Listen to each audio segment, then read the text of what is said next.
Hello all. My name is Nicholas, and I want to tell you about my love for a girl from a rich family, the daughter of the owner for whom I work as a gardener. There was much romance in our story, and I will try to tell you the highlights. Things in my family got particularly bad that year. My mother got sick, her legs were hurting, so she couldn't work, she stayed home. My father was fired from his job because he was of age. There were 3 other children in the family beside me, and I was the oldest. I had to quit school and go to work. I grabbed everything, any job, just to get paid. But there was no stable income. Then I went to the labor exchange, but I was underage, so they sent me away. On my way out I was in no mood, decided to go for a little walk along the street, and noticed a man crossing the road. He wasn't looking at the street, he was chatting nervously on the phone with someone. In a split second, I managed to pull him toward me so a car wouldn't hit him.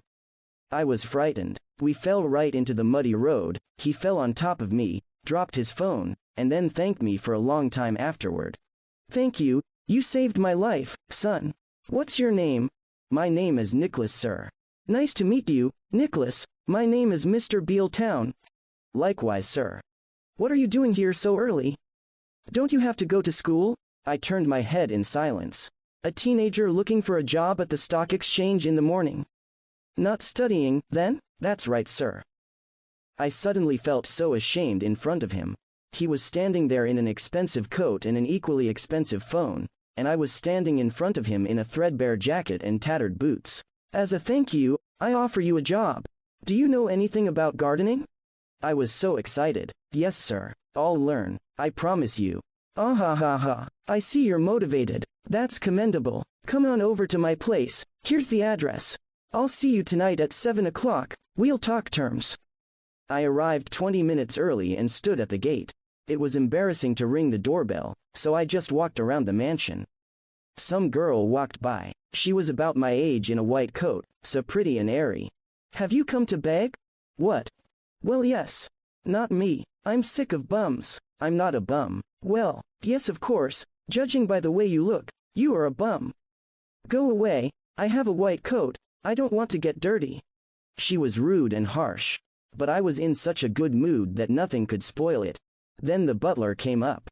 He called her Miss Town, and I realized that she was his daughter, that man's daughter. Yeah, bad luck for her to see me in her house, I thought. And then they invited me in. Mr. Town and I made arrangements, he gave me a good salary, and my spirits went up even more. Then he said that if I did a good job and behaved quietly, I would get a raise. It wasn't an easy job, but it wasn't harder than what I did at home or at a part-time job. I was doing a good job. Every day I cleaned the garden, trimmed off dry branches, fertilized plants, cleaned and watered. It was spring, and I had just planted Mr. Town's wife's favorite flowers in the garden. They had a huge and beautiful garden, and I was getting high myself when I worked in it. Everything was fine, except for one thing. Celeste. She bullied me in every way possible. "Hey, bum, you haven't cleaned up over there yet." "I haven't gotten there yet." "You're a slow worker. What are you picking on me for?" "What did you say? Is that how you talk to me? You know I can fire you, too." Mr. Town hired me, which means he's the only one who can fire me. I'm his daughter. And my father's not a gardener. I mean, we're not defined by our relationship. What the hell are you talking about? I went around the corner to get a bucket and gloves. I wanted to work quietly, but Alesta did not calm down. She said mean things to my back, but these provocations did not take me. I knew my job and did it on conscience, that's all I need. She must have been pretty pissed off. When I wanted to step aside, she pushed me against the wall. I almost suffocated from surprise, my eyes were rolling out. And she kissed me. I fell in love with her from that moment on. She pulled away and said if I said anything, she'd kill me. And every day at work was not without her kisses. We hid among the trees. I even built an enclosed gazebo to make it easier to hide from sight. Celeste was so happy, just like me. One day we almost got caught. We were sitting in the same gazebo, kissing. Someone approached discreetly, and she pulled away from me abruptly, and I pretended to be fixing something inside. It was the cook, looking for Celeste. She told me to be careful because if anyone found out about our relationship, I'd be ruined. I don't argue. After a couple of months, I wanted to go out with my girlfriend, go to the movies, and not just hide out. I offered to take her for a walk and she just laughed in my face. I see. Are you offended or something? I thought you were embarrassed by me. It's not that, Nicholas. Then what is it about? She remained silent. If I were a little richer or a little bit, you wouldn't be ashamed of me. It's all about the money, isn't it? You don't understand. My dad won't let me go out with you anyway. And what if I want to marry you? What then? We're 17 years old. What kind of wedding? Well, let's say after a while. It'll take some time, so you're not serious about this, are you? You got me into a relationship that has no future and you know it. Nicholas, don't. My workday is over. I'm going to the movies. That was our first fight. Since then we avoided each other and it was hard. I thought about her all the time, but I didn't accept that just as a toy. Like I'm used and that's it, and then dumped as soon as someone monetary came along. After a few days she apologized, but it didn't make sense. Sorry, but you're too dear to me. Apparently it's not mutual. I can't go on like this. We have to break up. What? Are you breaking up with me? I can't hide our relationship. I want to hug you normally, kiss you, ask you out. To be open. We can't do that. That's right, you don't. But not for me. You can't go out with me like that, but I can. My father, he'll kill me? Okay, I'm ready to be responsible. I'll take responsibility for dating you. Well, what about you? What do you mean? What are you willing to do? Are you willing to sacrifice your reputation and admit to everyone that you're with me? She didn't say anything again. That same day, the host said there would be an important reception at home tomorrow and I needed to prepare the grounds. Sir was pleased. I wanted to leave, but he offered to stay, saying I could have a nice meal. I agreed. I couldn't refuse the delights. An hour later, after eating to the point of nausea, I went out into the garden, deciding to sit in the gazebo. But Aleste was there. Oh, I'm sorry, I didn't know anyone was here. I'm gonna go. Wait. She came up to me and wanted to kiss me, but I wouldn't let her. I said I can't do this. She said she misses me, too. But I made up my mind.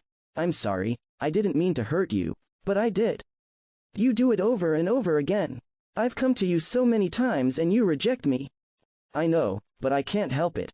I'm sorry. I walked out of the gazebo, wanting to walk toward the house and say goodbye to Mr. Town. I walked up to him, and Aleste was beside me. Town had invited her over to introduce her to some guy he knew's son. Jealousy flared up in me. Aleste looked at me as he held out his hand to ask her to dance. I froze. I'm sorry, I have a boyfriend. What? Who is he? My heart almost jumped out. That's him. She pointed her finger at me. Her father and the guy were shocked. Dad, before you say anything, I'm going to say something. I know you won't accept our relationship, but I like him. I made this decision on my own. Let me make the choice. You've always made it for me. It's not fair. Mr. Town had it written all over his face, but he held back as best he could. He didn't say a word and walked away. Aleste took my hand and we went for a walk. Just like that, simple and easy. As if nothing had ever happened. Tomorrow, I might be finished. But at least tonight I want to enjoy an evening with my girlfriend. Greetings to all. My name is Gloria, and I'm probably going to get a lot of negative comments right now, but I'll tell you what it is. Just listen to the rest of it, because I'm telling you this story for a reason. It is important for me to hear your opinion and understand whether I did everything right. Please do not forget to like the video and subscribe to this channel. In general, I am a billionaire. Yes, my parents are very rich people. We had a luxurious house, a lot of cars, expensive clothes, our own servants, and I even had my own driver. When I was born, we already had money. My parents are both from not poor families, and when they got married, the wealth only increased. No wonder they say that money sticks to money. Just so you understand, my father had 14 cars, and my mother had 15, almost each to match the color of her most chic outfit and mood. We often used to go on vacation abroad, not denying ourselves anything. We had our own yacht, and Dad was about to buy an entire island so we could go there on vacation when we had free time. My mother never cooked. She did not like this business at all, but in principle, this was not necessary because we had several cooks. Since I was a child, I've only eaten good food made from expensive dishes. But when you grow up with money, that doesn't seem so important anymore. Whenever I drove through the streets and saw kids queuing for burgers, I thought they were beggars. I couldn't understand how they could even eat fake food. It was all worth it, of course. Cheap. Well, for me at least. In general, so we lived. And as they say, all good things come to an end. My father burned out in a moment. It was just awful. We were impoverished overnight. My mother was heartbroken because we had no idea how to continue living. The only thing we have left is half. Yes, maybe it's not so little, but not much. We took away a whole half. No, it wasn't the police. It was serious people who took their own. That's what they said. We had to sell a lot, give up entertainment, and the purchase of the island was out of the question. It was a difficult time, and we tried to save on everything. My mother said that I should now go to a simple school among ordinary children and not tell anyone that we are rich. It was a real challenge for me. I disgustedly opened the door. I went into the corridor and saw the chaos, where middle and low-class children ran around, where children drank one drink for two, eat one popcorn, and in general, how did they learn in such conditions? In class, I couldn't make friends with anyone. I wanted to howl and run back to my closed school, where they ate with knives and forks, where there are guards, and where my driver took me. And now what? I was supposed to take the bus, eat school food, and drink plain water, not imported from Italy? I didn't talk to my classmates just because I was disgusted. I didn't want them to touch me. I didn't eat lunch at school, preferring to be hungry. Every day I cried at home and asked to be brought back. But my parents kept saying that we couldn't go back, because now my father is trying to get the money back and we need to save. One day, when I was sitting alone at lunch, my classmate sat down with me. Her name was Matilda. She offered me sandwiches and I turned my head away in disgust, although I was terribly hungry. To be honest, it looked delicious, but my pride wouldn't let me. Matilda took half of it and pushed the other half toward me. I asked her why she was so kind to me, to which she replied, "Why not?" Her answer surprised me. How can you treat someone well just like that? At my old school, we paid each other if we wanted to ask for a favor. I picked up her sandwich, took a bite, and realized it was the most delicious thing I'd ever eaten. She poured me a glass of juice, and it was just homemade orange juice. "Is that your mother cooking?" I asked, and Matilda replied, "Of course." I was surprised. Is it really possible to cook such delicious food at home? From that moment on, Matilda became my first friend for nothing. Every day she shared lunch with me. Sometimes we walked around the city and she showed me simple, free things that you can get a lot of pleasure from. For example, a walk in the fresh air, a lunch that her mother cooked for us. Matilda taught me to ride a bike. I tried a burger for the first time and washed it down with a Coke. My new friend showed me a different life, and it didn't turn out to be a bad one. When it was her birthday, I pulled out my savings and went to her house. Everyone gave her gifts, and I brought her money. There was about $1,000, and you know what? She refused to take it. I was very surprised, but she said that she knew about my family, financial difficulties, and that we are billionaires. "You need more money now. I invited you just like that," she said. I came home and asked my mother, "Are there people who do things not for money?" But my mother shook her head. She said that this does not happen. Everything in this world is based on money. I thought about it again, and then I texted Matilda that she was my best friend, and she texted me back. I was pleased to be friends with this girl, and I wanted to introduce her to my old rich friends. They were having a party, and I took her with me. As soon as we got there, she was ridiculed. "Didn't we tell you that you can't take homeless people with you?" the girl said sarcastically. I looked at Matilda in fright. She was upset, and I was so ashamed in front of her. Already with different eyes, I looked at my old company, where the girls laughed a lot, drank expensive drinks, and all the talk was only about money, shopping, and everything. Apparently, your new school for beggars didn't do you any good, they said. Not everything in the world is based on money, I said, taking Matilda's hand and leading her away. I took her to the park, bought us burgers, and asked for forgiveness. Matilda wiped away her tears and said that I had changed a lot and that she was happy and proud of me. That made me smile. I suddenly realized that money can't buy true friendship. A year later, Dad's business improved and we were rich again, even more than we were before. My father's first suggestion was to transfer me back to my old school, and I refused.